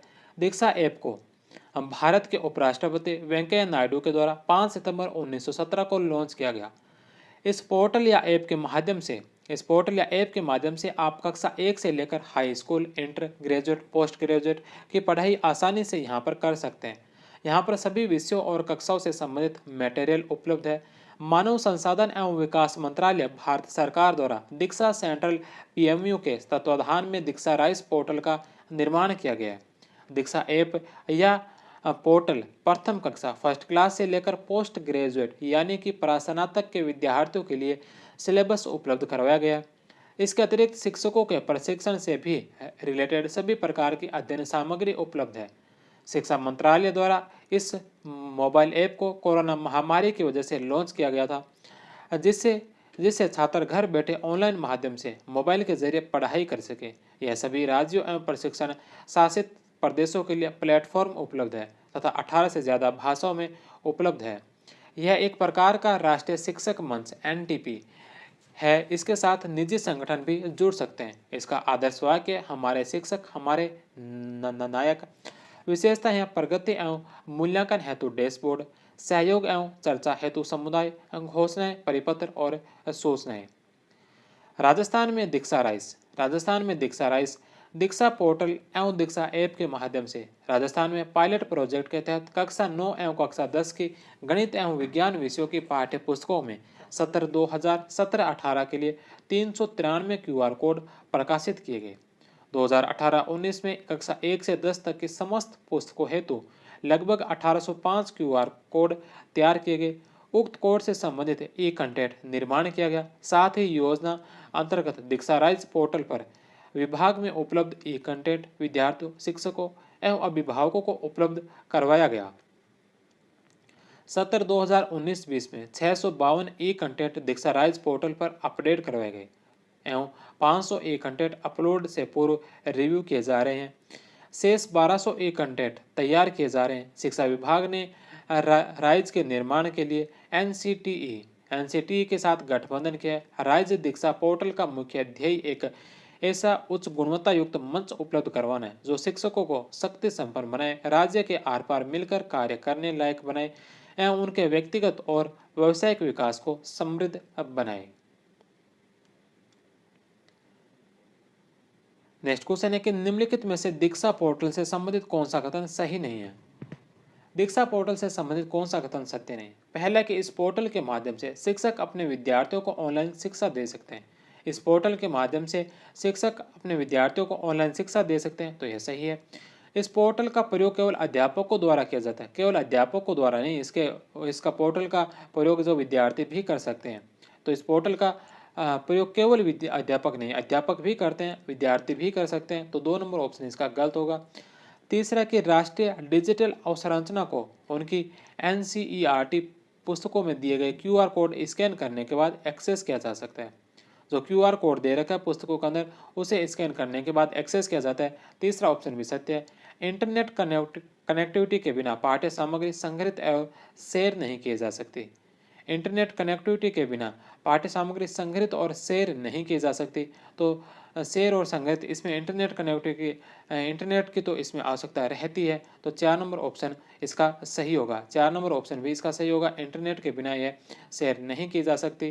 तो इसमें 2 नंबर गलत होना चाहिए, लेकिन यहाँ ऑप्शन में 2 और 4 दोनों दे रखे हैं। इंटरनेट की तो इसमें आवश्यकता रहती है, फिर ये गलत कैसे हुआ? मेरे हिसाब से सिर्फ 2 ही गलत होना चाहिए, इसमें 4 भी दे रखा है। 1 और 3 तो इसके सही हैं। नेक्स्ट क्वेश्चन है कि राइज दीक्षा पोर्टल का मुख्य उद्देश्य है। दीक्षा राइज पोर्टल का मुख्य उद्देश्य क्या है? इसका मुख्य उद्देश्य राज्य के विद्यालय शिक्षकों को ऑनलाइन प्रशिक्षण प्रदान करना। राज्य के विद्यालय शिक्षकों को ऑनलाइन प्रशिक्षण प्रदान करना। राज्य के विद्यालय छात्र छात्राओं को ऑनलाइन अध्ययन सामग्री उपलब्ध करवाना। राज्य के सभी विद्यालयों, शिक्षकों एवं विद्यार्थियों का संपूर्ण डाटा एक स्थान पर ऑनलाइन संकलित करना। तो ये तीनों ही कार्य दीक्षा पोर्टल के मुख्य उद्देश्य है। 3 नंबर ऑप्शन। उद्देश्य है शिक्षक और छात्र दोनों के लिए समग्र शिक्षा उपलब्ध कराना। यह प्राथमिक, उच्च प्राथमिक, माध्यमिक एवं उच्च माध्यमिक स्कूली शिक्षा के सभी चरणों को पूरा करते हैं। शिक्षकों को लाभ। शिक्षकों को क्या लाभ है? शिक्षक उन्नत डिजिटल तकनीक सीख सकते हैं और अपने आप प्रशिक्षित हो सकते हैं। स्कूलों में शामिल होने से लगाकर सेवानिवृत्ति तक कैरियर प्रगति का नक्शा तैयार कर सकते हैं, कौशल पर काम कर सकते हैं। विद्यार्थियों के लिए लाभ। छात्र शिक्षक संवाद हो सकते हैं, अवधारणाओं को आसान एवं सौंदात्मक तरीकों से समझने में सहायक है, स्व मूल्यांकन और त्वरित संशोधन। अभिभावकों के लिए इसमें लाभ है कि माता पिता शिक्षक से संवाद कर स्कूल समय से बाहर अपनी शंकाओं का समाधान कर सकते हैं। इसके पश्चात अगला 10वां चैप्टर है स्माइल। स्कूल में ई लर्निंग के प्रोजेक्ट स्माइल का पूर्ण रूप क्या है? स्माइल की फुल फॉर्म क्या है? स्माइल का फुल नेम क्या है? स्माइल का फुल नेम है social media interface for learning engagement. Social media interface for learning engagement 3 number option है जो इसका राइट आंसर होगा। इसका शाब्दिक आशय सोशल मीडिया के संयोजन से विद्यार्थियों की अधिगम सक्रियता को बनाए रखने राजस्थान स्कूल शिक्षा विभाग द्वारा ऑनलाइन शिक्षा प्रदान करने हेतु स्माइल कार्यक्रम की शुरुआत 13 अप्रैल 2020 को की गई। इस कार्यक्रम के अंतर्गत प्रतिदिन विद्यार्थी और शिक्षक व्हाट्सएप के माध्यम से दैनिक वीडियो सामग्री लिंक्स प्राप्त करते हैं। विभाग ने 1 से 10 तक की कक्षाओं के लिए वीडियो सामग्री का संकलन विभिन्न स्रोत से किया है। प्रत्येक विषय के लिए 4 से 5 वीडियो के एक मॉड्यूल को 30 से 40 मिनट की सामग्री के साथ मुक्त एवं प्रामाणिक उपलब्ध संसाधनों का प्रबंधन किया गया है। इस सामग्री की समीक्षा आरएससी या आरटी के विशेषज्ञों की एक टीम द्वारा की जाती है। विद्यार्थी और शिक्षक केवल लिंक पर क्लिक करके सामग्री तक पहुंच सकते हैं। बोर्ड कक्षा 10 से 12 तक के विद्यार्थियों को प्रश्न चैलेंज के तहत प्रतिदिन 10 अभ्यास प्रश्न मिलते हैं। इस कार्यक्रम में राज्य स्तर पर विद्यार्थियों हेतु शैक्षणिक कार्यक्रमों को चयनित करने के पश्चात संभाग या जिला माध्यम से ग्राम पंचायत स्तर तक प्रेषित किया जाता है। ग्राम पंचायत स्तर पर इस शैक्षिक सामग्री को अभिभावकों के माध्यम से विद्यार्थियों तक प्रेषित किया जाता है। स्माइल कार्यक्रम में ग्रामीण क्षेत्र हेतु पंचायत प्रारंभिक शिक्षा अधिकारी पीईओ एवं शहरी क्षेत्र में एफटीबी फ्री टेक्स्ट बुक नोडल मुख्य भूमिका है। नेक्स्ट क्वेश्चन है कि राजस्थान सरकार द्वारा स्माइल कार्यक्रम शुरुआत कब किया गया था? स्माइल कार्यक्रम जो कोरोना के तहत लॉकडाउन लगा था उस समय इसे शुरू किया गया था घर बैठे शिक्षा देने के लिए। तो यह शुरू किया गया था 13 अप्रैल 2020 को। 13 अप्रैल 2020 1 नंबर ऑप्शन। नेक्स्ट क्वेश्चन है कि राजस्थान शिक्षा विभाग द्वारा वैश्विक महामारी अवधि में बच्चों को घर से पढ़ सकने की सुविधा प्रदान करने हेतु प्रारंभ किए कार्यक्रम का नाम क्या है? राजस्थान शिक्षा विभाग के द्वारा वैश्विक महामारी अवधि में बच्चों को घर से पढ़ने की सुविधा प्रदान करने हेतु प्रारंभ किए गए कार्यक्रम का क्या नाम है? स्माइल कार्यक्रम 3 नंबर ऑप्शन। स्माइल कार्यक्रम जो 3 चरणों में चला था, जिसमें स्माइल 1.0 जिसकी जो सत्र 2019-20 के था, इसकी शुरुआत की गई थी 13 अप्रैल 2020 को। प्रावधान इसमें था शिक्षण सामग्री भेजी जाती थी। स्माइल 2.0 जो 2020-21 के सत्र के लिए था, इसका आरंभ किया गया था 12 नवंबर 2020 को। प्रावधान था कि इसमें गृह कार्य को भी शामिल किया गया। स्माइल 3.0 2021-22 के सत्र के लिए था, जिसका आरंभ 21 जून 2021 को किया गया। शिक्षण सामग्री एवं गृह कार्य भेजना। नेक्स्ट क्वेश्चन है कि स्माइल 3.0 कार्यक्रम कब शुरू किया गया? स्माइल 3.0 कार्यक्रम कब शुरू किया गया था? 21 जून 2021 को। 1 नंबर ऑप्शन। स्माइल 3.0 कार्यक्रम शैक्षिक सत्र 2021-22 का आरंभ दिनांक 21 जून 2021 से किया जा रहा है। स्माइल 3.0 कार्यक्रम शैक्षिक सत्र 2021-22 शिक्षा विभाग राजस्थान का कक्षा 1 से कक्षा 12 तक के विद्यार्थियों हेतु ऑनलाइन शिक्षा कार्यक्रम है। आओ घर से सीखें 2.0 कार्यक्रम सत्र 2020-21 से प्रारंभ के अंतर्गत कोविड-19 के दौरान स्माइल 3.0 शिक्षा दर्शन, शिक्षा वाणी इत्यादि कार्यक्रम शुरू किए गए थे। स्माइल 3.0 कार्यक्रम के अंतर्गत संचालित गतिविधियां, जिसमें होमवर्क शीट तथा विद्यार्थी पोर्टफोलियो का निर्माण।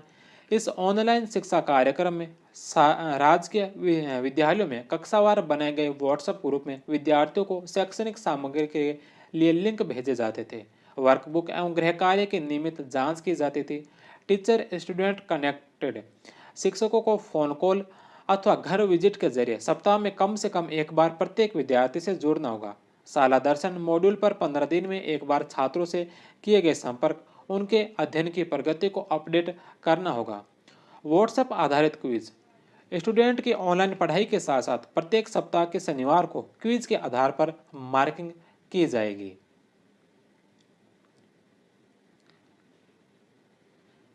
इसके पश्चात अब अंतिम चैप्टर बन से शिक्षा दर्शन, इसके पश्चात शिक्षा वाणी और फिर हम देखेंगे समसा। 3 चैप्टर और बन से इस आज की क्लास के। तो हम अब देखते हैं शिक्षा दर्शन को। 11वां चैप्टर शिक्षा दर्शन। शिक्षा दर्शन कार्यक्रम कब प्रारंभ किया गया था?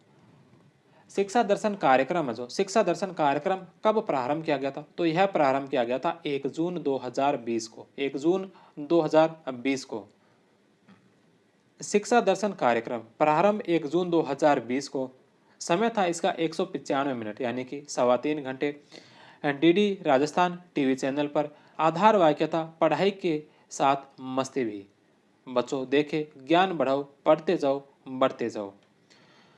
इसमें प्रावधान क्या था? तो इसमें प्रावधान 1 जून 2020 से राजस्थान सरकार ने अपने प्रदेश के विद्यार्थियों के लिए डीडी राजस्थान टीवी चैनल पर शैक्षिक कार्यक्रम शिक्षा दर्शन शुरू किया। यह शिक्षा विभाग RSCERT यूनिसेफ द्वारा संचालित है। लॉकडाउन के कारण राज्य में बच्चों की शिक्षा बाधित ना हो, इसलिए हमारी सरकार ने शिक्षा दर्शन कार्यक्रम के पहले स्माइल प्रोग्राम शुरू किया था। इसके बाद बच्चों के लिए रेडियो के जरिए शिक्षा देने का प्रोग्राम शुरू किया।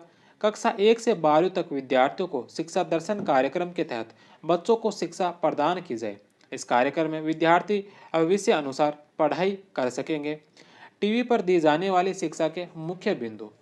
लॉकडाउन में टीवी से होगी बच्चों की पढ़ाई।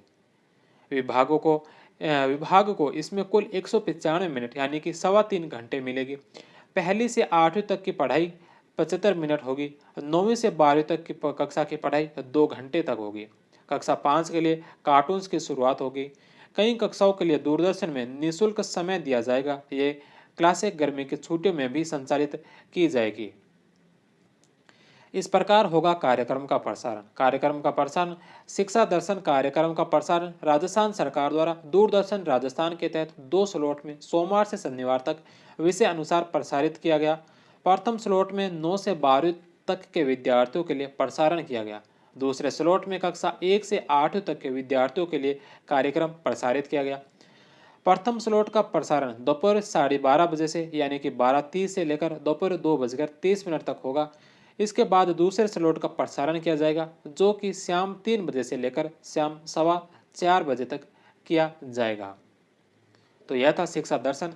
शिक्षा दर्शन के पश्चात शिक्षा वाणी। कोविड महामारी में लगे लॉकडाउन के दौरान रेडियो द्वारा शिक्षा उपलब्ध करवाने हेतु राजस्थान सरकार ने स्कूल शिक्षा विभाग द्वारा कौन सी योजना शुरू की थी? शिक्षा वाणी। रेडियो के द्वारा जो शिक्षा उपलब्ध करवाई गई उसे शिक्षा वाणी कहा गया और टीवी के द्वारा करवाई गई, दूरदर्शन के द्वारा करवाई गई उसे क्या कहा गया? शिक्षा दर्शन। तो इसमें रेडियो के द्वारा की गई शिक्षा वाणी 2 नंबर ऑप्शन। शिक्षा वाणी कार्यक्रम प्रारंभ 11 मई 2020 को। शिक्षा वाणी का प्रारंभ 11 मई को किया गया था। वहीं शिक्षा दर्शन का जो शुरुआत की गई थी यह किया गया था 1 जून को।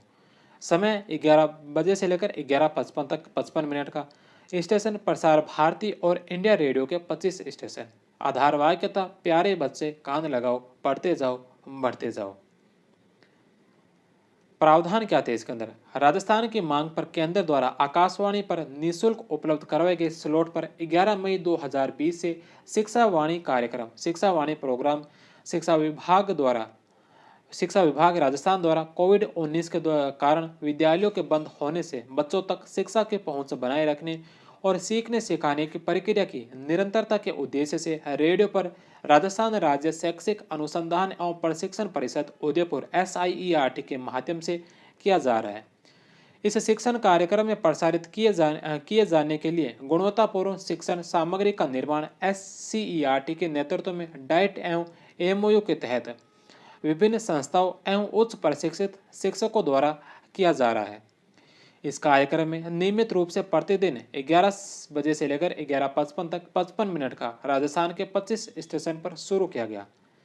जिसमें शुरुआत के 15 मिनट में कक्षा 1 से 2, 16 से 35 मिनट तक कक्षा 3 से 8 और 35 से 55 मिनट तक कक्षा 9 से 12 तक के छात्रों के लिए होता है। प्रारंभिक वर्ग कक्षा 1 से 2 हेतु कार्टून मीना की कहानी का प्रसारण 15 मिनट का होगा, जिसके अंतर्गत अत्यंत प्रभावी बाल फिल्म के माध्यम से विद्यार्थियों में जागरूकता का विकास किया गया। कक्षा 3 से 8 व कक्षा 9 से 12 हेतु प्रतिदिन एक पाठ का प्रसारण होगा, जो कि अगले सत्र से लागू होने वाले पाठ्यक्रम के अनुसार होगा। नेक्स्ट क्वेश्चन है कि संस्कृत शिक्षा में सूचना एवं संचार तकनीकी को बढ़ावा देने के लिए राजस्थान संस्कृत शिक्षा विभाग ने 18 अगस्त 2020 को एक ऐप प्रारंभ किया। उस ऐप का क्या नाम था? संस्कृत शिक्षा में सूचना एवं संचार तकनीकी को बढ़ावा देने के लिए राजस्थान संस्कृत शिक्षा विभाग के द्वारा 18 अगस्त 2020 को एक ऐप प्रारंभ किया गया। उस ऐप का क्या नाम था? तो उस ऐप का नाम था देववाणी। देववाणी एक नंबर ऑप्शन। संस्कृत शिक्षा में सूचना एवं संचार तकनीकों को बढ़ावा देने के लिए राजस्थान संस्कृत शिक्षा विभाग ने 18 अगस्त 2020 को देववाणी ऐप प्रारंभ किया। देववाणी ऐप राजस्थान राज्य संस्कृत शैक्षिक अनुसंधान एवं प्रशिक्षण संस्थान महापुरा जयपुर द्वारा ऐप गुरु शिक्षक मोहम्मद इमरान खान के द्वारा तैयार करवाया गया था। इसके पश्चात अब अंतिम चैप्टर है इस शैक्षिक परिदृश्य का, समग्र शिक्षा अभियान समसा 13वां चैप्टर। पहला प्रश्न है कि समग्र शिक्षा योजना का उद्देश्य समान एवं समावेशी कक्षा वातावरण के साथ समग्र शिक्षा योजना का उद्देश्य समान एवं समावेशी कक्षा वातावरण के साथ गुणवत्तापूर्ण शिक्षा सुनिश्चित करना है। यह उद्देश्य किस सतत विकास लक्ष्य के अनुसार है?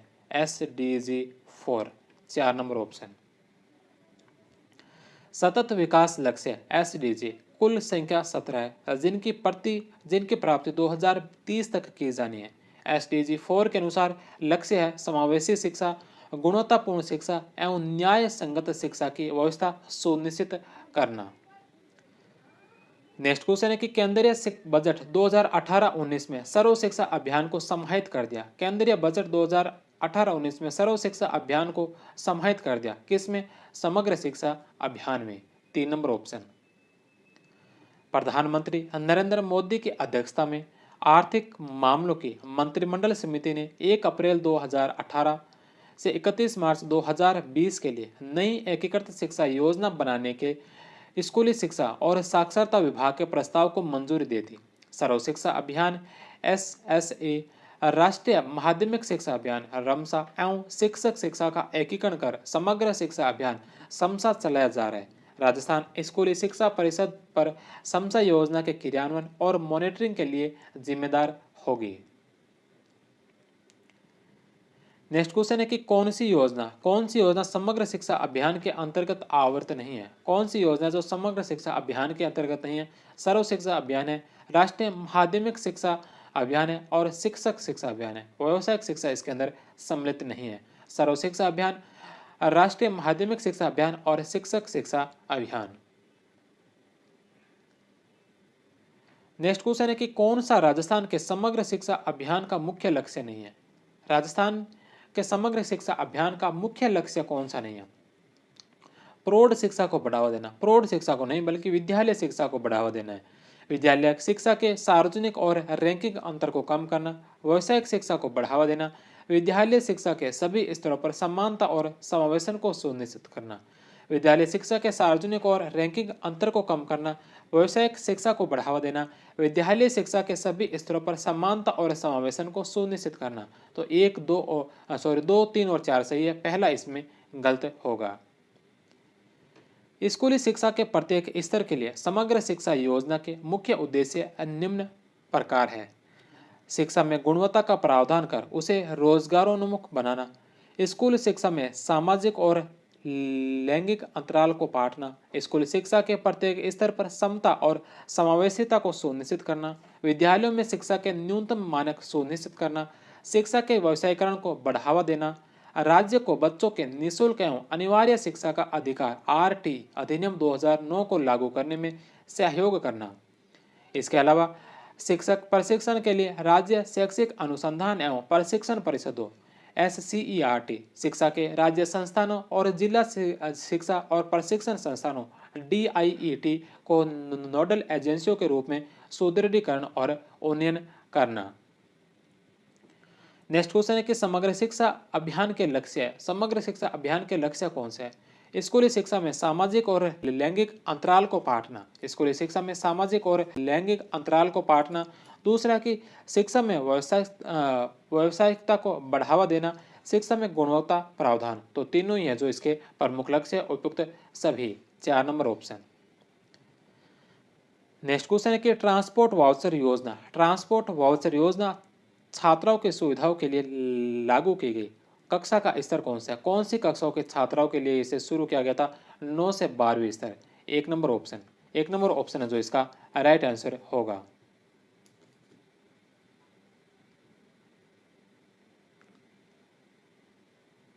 ट्रांसपोर्ट वाउचर योजना 2 स्तरों पर चलाई गई। पहली कक्षा 1 से 8 तक के विद्यार्थियों के लिए 2017-18 से आरंभ और कक्षा 9 से 12 तक की बालिकाओं के लिए प्रारंभ किया गया था 2007-8 के अंदर।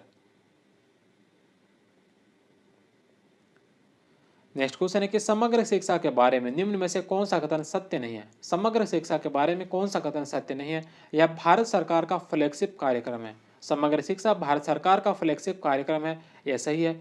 यह राजस्थान सरकार का फ्लैगशिप कार्यक्रम है, राजस्थान सरकार का नहीं है, केंद्र सरकार का, यह भारत सरकार का ही है, राजस्थान सरकार का नहीं है। तो 2 नंबर ऑप्शन इसका गलत होगा। इसका उद्देश्य प्रारंभिक और माध्यमिक शिक्षा का सार्वभौमिकरण है। इसका उद्देश्य प्रारंभिक और माध्यमिक शिक्षा का सार्वभौमिकरण है। इसका उद्देश्य स्कूली शिक्षा में सामाजिक और लैंगिक अंतराल को भरना है। तो इसमें 1 नंबर सही है, 3 नंबर सही है और 4 नंबर भी इसमें सही है। 2 नंबर इसका गलत होगा। यह राजस्थान सरकार का नहीं बल्कि भारत सरकार का फ्लैगशिप कार्यक्रम है।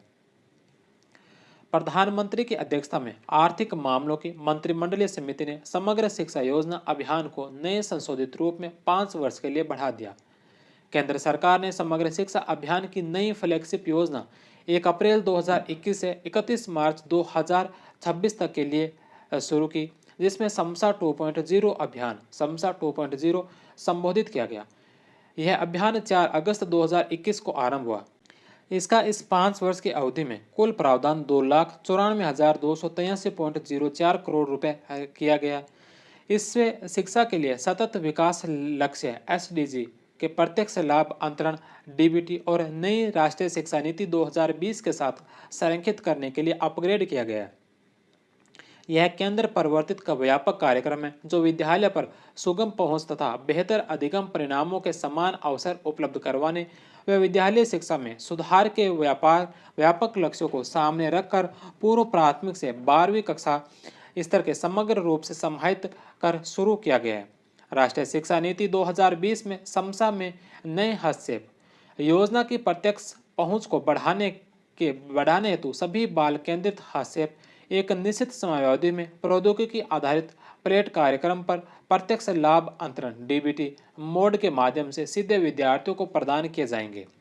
राजकीय विद्यालयों में प्री प्राइमरी पूर्व प्राथमिक वर्गों के बालकों हेतु शिक्षण अधिगम सामग्री TLM, स्वदेशी खिलौने एवं खेलकूद तथा खेल आधारित गतिविधियों के लिए कुल 500 रुपये प्रति विद्यार्थी प्रति वर्ष का प्रावधान किया गया है। निपुण Bharat national institute for proficiency in reading with understanding and numeracy NIPUN मौलिक साक्षरता एवं संख्यात्मक फाउंडेशनल लिटरेसी एंड न्यूमरेसी पर एक राष्ट्रीय मिशन है जिसे समग्र शिक्षा के तहत 5 जुलाई 2021 को लॉन्च किया गया। इस मिशन का मुख्य ध्येय यह सुनिश्चित करना है कि कक्षा 3 एवं कक्षा 5 के बीच प्रत्येक बालक पढ़ने लिखने संख्यात्मक ज्ञान की वांछित अधिगम अभिक्षमताएं अर्जित कर सके। इस मिशन के तहत 500 रुपये प्रति बालक प्रति वर्ष, 150 रुपये प्रति अध्यापक नियमावली एवं संसाधनों हेतु 10 से 20 लाख रुपए प्रति जिला मूल्यांकन हेतु निर्धारित किया जाए। सेकेंडरी एवं प्राइमरी स्तर के शिक्षकों के प्रशिक्षण हेतु NCERT द्वारा निष्ठा कार्यक्रम के तहत विशेष ट्रेनिंग मॉड्यूल तैयार करना, राष्ट्रीय मूल्यांकन केंद्र मूल्यांकन केंद्र परख की गतिविधियों के लिए समर्थन देना, सूचना संवाद और training, ICT labs, digital board, smart कक्षा, वर्चुअल क्लासरूम एवं डीटीएच चैनल के लिए प्रावधान करना। अगला प्रश्न है कि राजस्थान स्कूल शिक्षा परिषद के अंतर्गत चल रहे समग्र शिक्षा अभियान की गवर्निंग काउंसिल में किस विद्यालय के कुलपति को सदस्य बनाया गया? राजस्थान स्कूल शिक्षा परिषद के अंतर्गत चल रहे समग्र शिक्षा अभियान की गवर्निंग काउंसिल में किस विद्यालय के कुलपति को सदस्य बनाया गया? कौन से विद्यालय के कुलपति को सदस्य बनाया गया? शैक्षिक योजना एवं प्रशासन, राष्ट्रीय विश्वविद्यालय, नई Delhi. 2 number option. Next question है कि समग्र शिक्षा अभियान में केंद्र एवं राज्य सरकारों का वित्तीय अनुपात कितना है? समग्र शिक्षा अभियान के तहत केंद्र और राज्य सरकारों का वित्तीय अनुपात कितना है? तो इसमें केंद्र सरकार का 60 और राज्य का 40, 60:40 है। केंद्र प्रवर्तित योजनाओं के युक्तिकरण पर अक्टूबर 2015 में प्राप्त मुख्यमंत्रियों के समूह की सिफारिशों के अनुसार केंद्र और राज्य के बीच योजना के लिए फंड शेयरिंग पैटर्न वर्तमान में 60:40 के 60-40 अनुपात में है। बिना विधानसभा वाले केंद्र शासित प्रदेशों में 100% वित्त केंद्र सरकार प्रदान करती है। नेक्स्ट क्वेश्चन है कि राजस्थान के समग्र शिक्षा अभियान को क्रियान्वित करने वाली नोडल एजेंसी है। राजस्थान के समग्र शिक्षा अभियान को क्रियान्वित करने वाली नोडल एजेंसी कौन सी है? राजस्थान स्कूल शिक्षा परिषद। 2 नंबर ऑप्शन। समग्र शिक्षा के संचालन हेतु राजस्थान स्कूल शिक्षा परिषद का गठन किया गया, जिसका पंजीयन दिनांक 3/9/2020 को करवाया गया। यह योजना पूर्व प्राथमिक, प्राथमिक, उच्च प्राथमिक और माध्यमिक से उच्च माध्यमिक स्तर तक निरंतरता के रूप में विद्यालय की परिकल्पना करती है। राजस्थान में समग्र शिक्षा अभियान के प्रभावी क्रियान्वयन हेतु राज्य स्तर, जिला स्तर, खंड स्तर, संकुल स्तर पर संगठनात्मक आधार संरचना का सृजन किया गया है। राज्य स्तर पर समग्र शिक्षा अभियान का नियंत्रण, प्रबंधन एवं पर्यवेक्षण आयुक्त समग्र शिक्षा अभियान में निहित है। जिला स्तर पर मुख्य जिला शिक्षा अधिकारी समग्र शिक्षा अभियान के जिला परियोजना समन्वयक डीपीसी के रूप में इस योजना के जिला प्रभारी होंगे। ब्लॉक स्तर पर मुख्य ब्लॉक शिक्षा संदर्भ में केंद्र सहयोगी सीबीईओ की इस कार्यक्रम का इंचार्ज होगा। वहीं ब्लॉक संदर्भ केंद्र सहयोगी बीआरसीएफ का कार्य भी करेगा। संकुल स्तर क्लस्टर लेवल पर समग्र शिक्षा का जिम्मा ग्रामीण क्षेत्र में पंचायत प्रारंभिक शिक्षा अधिकारी पीईओ का शहरी क्षेत्र में संकुल संदर्भ केंद्र सहयोगी सीआरसीएफ होता है। नेक्स्ट क्वेश्चन है कि राजस्थान सरकार ने वेदांत समूह के साथ 25,000 आंगनवाड़ी केंद्रों को राजस्थान सरकार ने वेदांत समूह के साथ 25,000 आंगनवाड़ी केंद्रों को किसके रूप में विकसित करने के लिए समझौता ज्ञापन पर हस्ताक्षर किए? नंद घर के रूप में। 2 नंबर ऑप्शन इसका राइट होगा। नेक्स्ट क्वेश्चन और आज की इस क्लास का अंतिम क्वेश्चन है कि राजस्थान देश का पहला राज्य है जहाँ राज्य के विद्यालयों में नो बैग डे लागू किया गया है। इसके लिए निर्धारित दिन कौन सा है? तो नो बैग डे जो सैटरडे को, शनिवार के दिन। बस्ते का बोझ कम करने हेतु प्रत्येक शनिवार को नो बैग डे बस्ता मुक्त दिवस का शुभारंभ 15 अक्टूबर 2020 से किया गया है। तो यह थी आज की क्लास। आज की क्लास हमने टोटल 13 चैप्टरों के बारे में अध्ययन किया। इसके पश्चात हम कल की क्लास के अंदर पढ़ने वाले हैं आरटी एक्ट का एक टॉपिक रह गया, निःशुल्क एवं अनिवार्य बाल शिक्षा अधिनियम का प्रावधान। इसको हम कल की क्लास में देखते हैं। मिलते हैं हम कल आरटी एक्ट की क्लास में। तब तक आप सभी का बहुत बहुत धन्यवाद। जय हिंद, वंदे मातरम।